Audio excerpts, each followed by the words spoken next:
U-matic.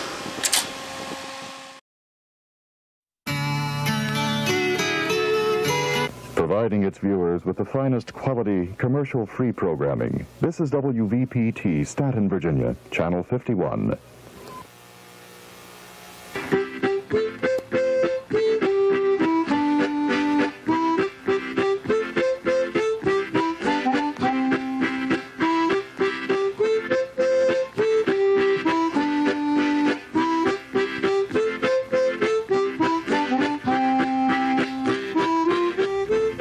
Boys and girls, our lesson today is about rural living in the United States. Rural means living in the country, and rural areas in the United States and Canada are used for many interesting things, such as farming, ranching, forestry, fishing, and recreation. In 1850, 85% of all the Americans lived on farms or in farm communities. 50 years later, many had moved to the cities, and only 60% lived on farms. Today, less than 30% live in rural areas, and only 7% on farms. But those few people raise enough food to feed our nation. Now, there are dairy farms where the cows are raised that produce milk and cream. And there are ranches that raise cattle for meat and hides, sheep for meat and wool, goats and pigs. And there are poultry farms that raise chickens, ducks, turkeys, and other birds. And truck farms that raise a variety of garden vegetables, such as squash, string beans, cabbage, radishes, celery, tomatoes, pumpkins, turnips, and fruit farms of all kinds that grow plums, peaches and apricots, oranges, grapefruit and lemons, and grapes, and berries like strawberries, and flower farms where beautiful flowers are grown for seed, and olives, and many other things, including Christmas trees. Did you know that there were farms that raised just Christmas trees? But how does a farmer know what he's supposed to grow, what he should grow? Well, there are many things that a farmer must think about. First of all, he must think about the climate. Does he live in a cold climate, or does he live in a warm tropical climate, or an in-between climate? Because there are certain things that grow better in different areas. For example, bananas, papayas, and pineapples that are tropical plants will not grow in a cold area. And there are things like apples that will not grow in a tropical climate. So he must consider the climate. He also must consider his land. Is his land flat? Is it hilly? Or is it very mountainous? Because if it's mountainous, he's going to have to terrace it. And if he has to terrace it, there are only certain things that will grow on terraces. Another thing that he must think about is the soil. What kind of soil does he have? Is it sandy? Is it rich soil? Is it rather poor soil? For example, grapes grow very well in sandy soil. And what about water? Does he have a lot of water? Is there groundwater? Is there irrigation? Is there a lot of rain? And what about supply and demand? What do the people want? How far are his markets from his farm? How much is it going to cost to transport his crops? And how much are the people going to pay for what he is growing? All of these things must be considered by a farmer when he decides what crops or what animals he's going to grow on his farmland. Now, some farmers will grow just one crop or one, let us say, grain. For example, there are many large corn farms where the farmers have acres and acres of corn fields. There are other farmers that have a variety of crops. They may grow a different crop in the winter and a different crop in the summer. Now, a typical farm in the United States or Canada would be about 300 acres of prairie land upon which the farmer would grow a grain such as wheat or corn. Last summer when I was in Illinois, I visited Jimmy Anderson. Now, Jimmy watches our television lessons, and I certainly hope that he's watching today. I want to tell you about Jimmy because Jimmy lives on a farm, and it's a very interesting farm, a very typical American farm.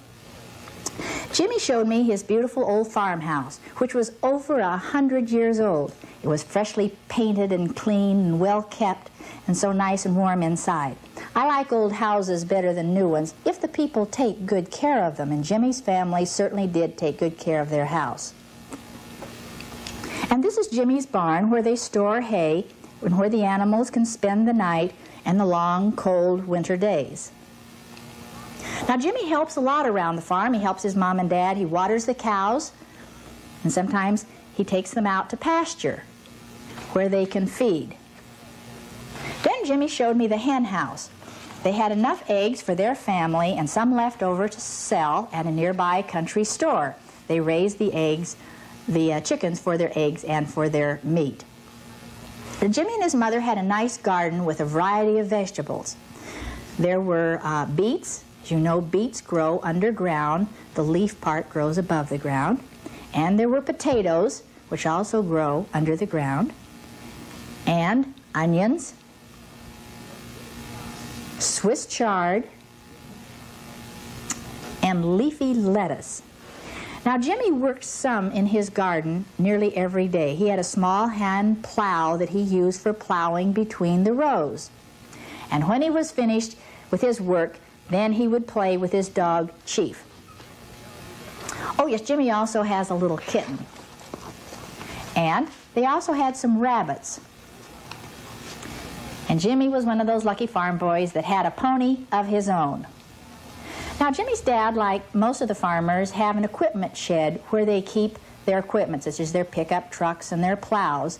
And like most farmers, he must be a part-time mechanic to take care of his farm equipment. Also, they had tanks of fuel, such as gasoline, kerosene, and diesel, to help run the farm equipment. Now, some farmers own their equipment and others rent it from a farm equipment rental agency, such as this one here. They rent equipment such as tractors, or thrashers, or combines, which they would need maybe only once a year, and plows. Now, many of the boys and girls who live on the farms and farm areas or rural areas belong to the 4-H clubs, wonderful clubs. The 4-H stands for Improving Head, Heart, Hands, and Health. Doesn't that sound like a good club? Now, the boys and girls living in farm areas used to go to small one-room schools nearby their farms, but today most of them ride buses and go to larger schools. Three important things to the farmer are the climate, the soil, and the water. And soil and water conservation are very important to farmers. Every Saturday, most farmers go to town to do their shopping. And sometimes they go to auctions. Auctions are sales where many people gather and bid prices on things. Sometimes they go to country carnivals. And of course, a visit to the country store is always fun. And sometimes during the summer, Jimmy and his friends would go swimming or fishing in a nearby creek. Or they might play with some friends on a playground after school. And boys, of course, like to play baseball or softball.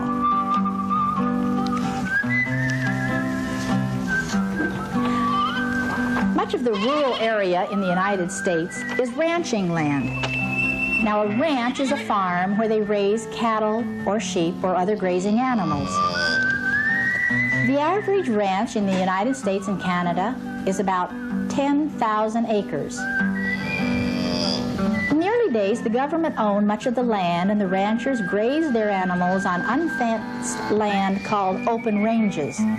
But today, most of the land is fenced and usually owned by the ranchers. Most of the ranches are owned by a family who runs the ranch. Keeps them busy feeding the animals, keeping the fences in repair,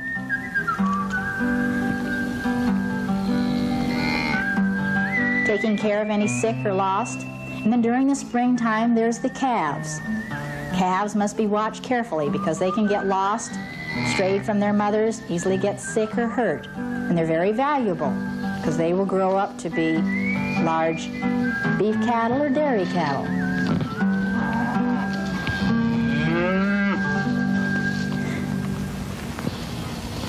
Now, a group of cattle is called a herd, and the cow is the female, the bull is the male, and the calves are the young. And when we say cattle, that includes the cows, the bull, and the calves. Cattle weigh from 1,000 to 2,000 pounds, and the leading beef states include Texas. Texas has over 10 million head of beef cattle. And then comes Iowa, Nebraska, Kansas, Missouri, and Oklahoma. Dairy states include Wisconsin with over 3 million head, and Minnesota. Hogs are important to the American people because it supplies more than a quarter of all the meat that they eat. 1/4 of all the meat that the Americans eat comes from hogs. There's bacon and ham and sausage and pork chops and pork steaks and ribs, pork ribs. Hogs are also used for lard, leather, brushes, soap, and glue. There are 91 million hogs in the United States, and Iowa, Illinois, and Indiana are some of the leading hog states. American farming and Canadian farming is so much better than so many other countries because they have modern equipment, modern technology, and modern machinery or farm equipment, such as tractors and plows. They can afford to buy these things, which makes their land produce better. Better quality in crops, larger crops. When the farmers started using tractors and trucks and other mechanical devices, the people thought that the horses of America would soon die out and be a thing of the past. But it's amazing that horses have increased instead of decreased in numbers in the United States.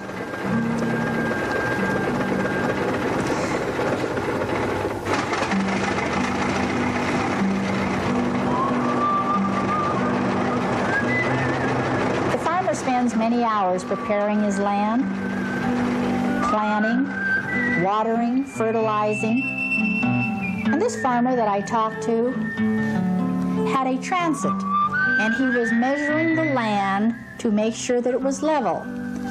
I told him I thought it looked very level. He says, it's a 1/2 inch off in 1/4, and I'm going to plant strawberries on this field, and when I irrigate, all the water is going to drain to that 1/4.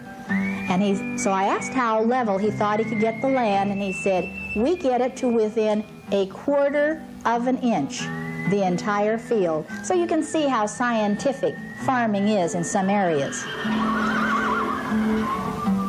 Now, as we said before, there are more horses in the United States today than ever before.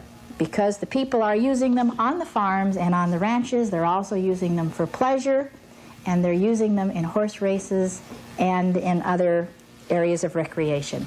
I hope you enjoyed our lesson today about rural living in the United States. If you live in the country, you're very lucky. If you're in the farm, maybe you now appreciate a little bit more the people who live in the country in the United States. Goodbye, boys and girls.